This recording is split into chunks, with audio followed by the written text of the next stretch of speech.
All right, shalom. Shalom. We want to open up this lesson by giving infinite praises, honor, and glory to Yahweh, Ba'ashem Yahushai, Ba'ashem Kakodash. Double honors to the apostles and elders who give most on the men who teach and rule well. And peace and citations be unto you for the alchemy brethren that also push out this word in truth, sincerity, and in faith. All right, and Lord's will in this lesson, the title of this lesson is going to be an example of justice. All right, and this Lord's will, this lesson be edifying. This is inspired from Wisdom of Solomon. I think it's what is it? 8th chapter, 7th verse. Count the water, because this past camp, that was exactly one of the themes, the topic that we essentially opened up with. You know, speaking on what the men of the Lord can one of the many virtues of wisdom that the men of the Lord attain, right? That the Lord bestows upon His men that believe Him, right? That fear Him. You know, so you can open up with that. Okay, Wisdom of Solomon 8 verse 7. And it reads, and if a man love righteousness, her labors are virtues, for she teacheth temperance and prudence, justice and fortitude, which are such things as men can have nothing more profitable in their life. And the thing is, right, in those four attributes or traits or virtues, as the scripture said, all right, what's all profitable for you, right? Not profitable as in, you know, bring you great merchandise, you know, as in fiat currency. That's not what it's talking about, okay?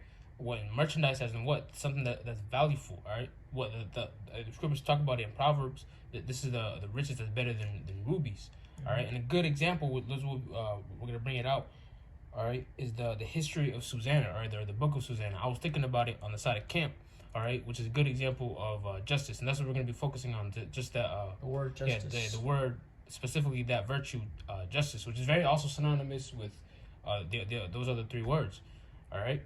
So we can start off in the book of Susanna, all right, in the Apocrypha, all right. Romans, verse 44. Yeah, you can get Romans. Romans 15 verse 4. It says, for whatsoever things were written aforetime were written for our learning, that we through patience and comfort of the scriptures might have hope. Yeah, so when you read certain books like we're going to do now, what you learn from those certain scenarios, man. All right, actually, for example, one of the words on there was prudent. All right, a good example of prudence was what, and we also talked about this, or had a slight mention of it during camp, which was the time of one of our forefathers, Joseph. All right, during the time of Genesis. All right, he had the foresight of that famine, all right, and the prosperity. So what? During the prosperity, our forefather Joseph, he prepared, man. He prepared for the famine. All right. So when he saw when he was able to translate those visions, all right, and he saw that what was coming, you know, he did what he had to do, and that was a good example of prudence, a good example of wisdom that the Lord bestowed upon that man, and so it's doing to His men in this time now, man. You know, so with that we can go right ahead and get into the book of Susanna. Yeah, this is the book of Susanna, the history of Susanna, and I'm gonna start at it's one book, but it's up to read this as well. It's a good book because it shows you also what happens when you call upon the name of Yahweh Ba'ashem Yahushai. It shows you what the Lord does for His people, man. All right.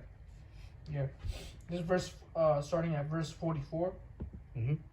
Yep. It says, and the Lord heard her voice, talking about Susanna. Yep. About to say. Yep. Therefore, when she was led to be put to death, the Lord raised up the Holy Spirit of a young youth, whose name was Daniel. And like the brother said, yep, this is indeed talking about Susanna, which is the daughter of, I think you can read about it in the first few verses. She's the daughter of Joachim, if I'm pronouncing that correctly. Which was a rich man, or an Israelite man living in Babylon. All right. And so beforehand, all right, well, essentially, just to get to the point, the synopsis, so to speak, he had two elders, all right, of Israel, two wicked elders, all right, that essentially intended to lay with her, right? Yeah, have their way. Have their way with her, all right. That fiery lust. If you read on, again before those few verses, they intended to lie with her and also bear false witness if she were to speak her peace, essentially, all right. But guess what? They testified, all right, and basically but in today's time, they call it, blackmail, so to speak, if I'm using that word correctly, in layman's terms. If I could say, we read Wisdom of Solomon, these, so-called elders in the story, they lack all these attributes, Yeah. Especially temperance, because temperance is having That's a good point. Yeah, Yep. temperance is having rule over your carnal lusts. Especially your carnal lusts. Yep. They had a whole plan and everything, man. Yeah, those niggas was ready, yeah, man. and all over the lust of an Israelite woman, man. No self restraint. A city without walls. Yeah. Verse 45. Oh no, Salaki, verse 46. Who cried with a loud voice, "I am clear from the blood of this woman." Then all the people turned them toward him and said, "What mean these words that thou hast spoken?" Mm-hmm. So he, standing in the midst of them, said, "Are ye such fools, ye sons of Israel, that without examination or knowledge of the truth ye have condemned a daughter of Israel?" You see that? And guess what? That reminded me of we're going back to the law, all right? That thou shalt not follow a multitude to do evil, all right? Because what those elders devised, man, the rest of the multitude, or the congregation of Israel, they just ate it up, man. Saying that a young man, which was part of the plan. They said that a young man was trying to lie with her, all right, and that's why that essentially that's how she screamed, all right, that but in reality it was just those two elders that was trying to lie with her, man, and that's their backup plan if all else fails. And they said they were the young man that was basically they were trying to blame her for committing adultery with a young man, and that the young man overpowered them and escaped. Mm-hmm. Yeah. Anyway, can I get Sirach? Mm-hmm. Sirach chapter 37 verse 16, and I'm gonna get a few words, Lord willing, in the Edom online. It says, "Let reason go before every enterprise, and counsel before every action." Now, when you look up the word, I'm gonna look up a few words now. The first word I want to look up is reason. Okay, which reason means intellectual faculty that adopts actions to end. The point is right here: reckoning, understanding. So let understanding go before every enterprise. Now here's the real kicker right here. An enterprise means undertaking. So you have to let understanding. You have to use understanding before you undertake something. Is what this is saying. Okay, you have to use understanding before you take anything to your hand. Before you undertake something, okay? And that's exactly what these Israelites were lacking. That's why the Lord raised up Daniel in the Hebrew Daniel, okay? And to show them, all right, just that, to show them to the proper way of justice, as we're going to read. So it says, "And counsel before every action," right? And they didn't use wisdom at this council until Daniel stood up, because they automatically, since they were elders, in a way they were being respected persons, well, I wouldn't say that, but, they were in a way, they were kind of looking at them, since they're in a high position, they believed them, all right, over Susanna. Because they're in a higher rank. Yeah, right. They were looked on as righteous. Because they were elders, And that was presumptuous as hell, man. Both from the elders and really from the, from the crowd. Just going with the flow. Yep, they must be right. Yep. Put her to death. That's essentially what they were gonna do. So was that all you had? Yeah, that was a scripture. Okay, we can get Susanna. Yeah, so back in the book of Susanna, verse 48. So verse 49, Salakia. "Return again to the place of judgment, for they have borne false witness against her." Yeah, because they were bearing false witness. "Wherefore all the people turned again in haste, and the elders said unto him, Come, sit down among us, and show it us, seeing the Most High hath given thee the honor of an elder. Then said Daniel unto them, Put these two aside, one far from another, and I will examine them." God, if I can bring this up too, because I made mention of it. This is Exodus chapter 23 and verse 1. All right, it says, "Thou shalt not," this is the law, Exodus 23 and 1, "Thou shalt not raise a false report. Put not thine hand with the wicked to be an unrighteous witness." That's they broke that law, right? Bearing false witness, right? Especially against your neighbor, another brother or sister out of the nation of Israel. Verse 2, "Thou shalt not follow a multitude to do evil, neither shalt thou speak in a cause to decline after many to wrest judgment." All right, and that's exactly what they lacked, man. All right, they lacked judgment, man. All right, and what out of horrible and wicked intentions, man. All right, and real quick, I want to bring this out as well. It's in the same precept, Exodus 23, verse 2. If you read it in the CSB, I think that stands for Christian Standard Bible, I believe. Yep. the water. That must be it. I didn't really look into it. This is Exodus 23:2 in the CSB, same precept. It says, "You must not follow a crowd in wrongdoing.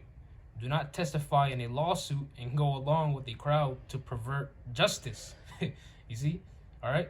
And well, yeah, that's exactly what they're doing, man. You know, perverted what's the word? Decisions. All right, being rash, being presumptuous. All right, you know, without seeking out a cause. Well, they perverted justice, man. All right, there was no just thing that they were doing, man. All right, so ultimately, damn near gonna put to death someone who's innocent. Yeah, you know, but guess what? The Lord heard her cries, her cries, man. All right. So you keep reading. Yep, and it says, verse 52. So when they were put asunder one from another, he called one of them and said unto him, O thou that art waxen old in wickedness, now thy sins which thou hast committed aforetime are come to light. For thou hast pronounced false judgment, and hast condemned the innocent, and hast let the guilty go free. Albeit the Lord saith, the innocent and righteous shalt thou not slay. Mm-hmm. Which gives you Exodus 23:7, you know, for the reference. Now then, if thou hast seen her, tell me, under what tree sawest thou them companying together? Mm-hmm. Yes, yeah. So Daniel was essentially to discern, all right, between who's lying and who's not. He can ask those two elders because that was the lie, essentially, that they saw this quote unquote young man, all right, trying to lie with the woman, all right. So what they were gonna ask under what tree, all right, if I'm not mistaken, where they were, you know, getting in on, essentially, all right, from those two elders, man. All right, so keep reading. Verse 55, and Daniel said, very well, thou hast lied against thine own head, for even now the angel of the Most High hath received the sentence of the Most High to cut thee in two. You can skip to verse 58. Yeah, verse 58. Now therefore tell me. That's the other elder. Mm-hmm. Now therefore tell me, under what tree didst thou take them companying together? Who answered, under a holm tree. Mm-hmm. See that? So those two elders had two different responses. All right, to the to what had occurred, man. All right. So right off the bat, Daniel he immediately knew and was able to discern. And who was able to discern, all right, their whole alibi, essentially, all right, and caught them on the act, man. All right, and gave them two different answers, essentially proving that those two elders they were lying. All right, and it was in fact them that was trying to pervert justice, all right, trying to pervert that judgment, you know. Mm-hmm. So that was pretty much all we had. We just wanted to bring that example out because that's essentially one of many one of those out of those four attributes, those four traits that men of the Lord ought to have, man. All right, you know, justice. We can actually end it off with that. Wisdom. Yeah. Back in wisdom, Buckshaw. Yeah. Wisdom of Solomon, chapter 8, verse 7, mm-hmm. And it reads, and if a man love righteousness, her labors are virtues. Did you want to bring out justice on the Adam or no? If you have it on that, I can grab it. It says, for her labors are virtues, for she teacheth temperance and prudence, justice and fortitude, which are such things as men can have nothing more profitable in their life. Yep, that's why when times to come, that's what the men of the Lord ultimately that's what the Lord actually is bestowing upon us. All right, because not everyone has wisdom. Yep, and it says, for justice is a noun, the exercise of authority in vindication of right by assigning reward or punishment. Mm-hmm. Also quality of being fair and just, moral soundness, and conformity to truth. Right, because Daniel went according to what was true, not according to that lie. You know, that those elders were trying to, false witness, you know. Let's see, justice, legal rights. Yeah. Righteous equity. Yep. Yeah, that's essentially the point, man. You know, equity, discernment, which again that I mentioned also they all go in twain. You know, they're all synonymous. All right, so you know that's pretty much all the precepts we had. Also the words, all right, and also Lord's willing, this was uplifting as well, man, showing you that the Lord can intervene those that cry upon Him. You know, that's pretty much the point. Just bringing out some edification on the word justice. You know, which is essentially what righteous judgment. Yep. You know, so those ones is edifying. We're gonna end off by giving all praises, honor, and glory to Yahweh, Ba'Hashem, Yahweh Shai, Ba'Hashem Rakak Wadash. Double honors to the apostles and elders who get millstone, men who taught us this truth and rule well, that teach and rule well, and peace and salutations unto you, fellow Akim, your brothers, that also push out this word in truth, sincerity, and in faith. Shalom. Shalom.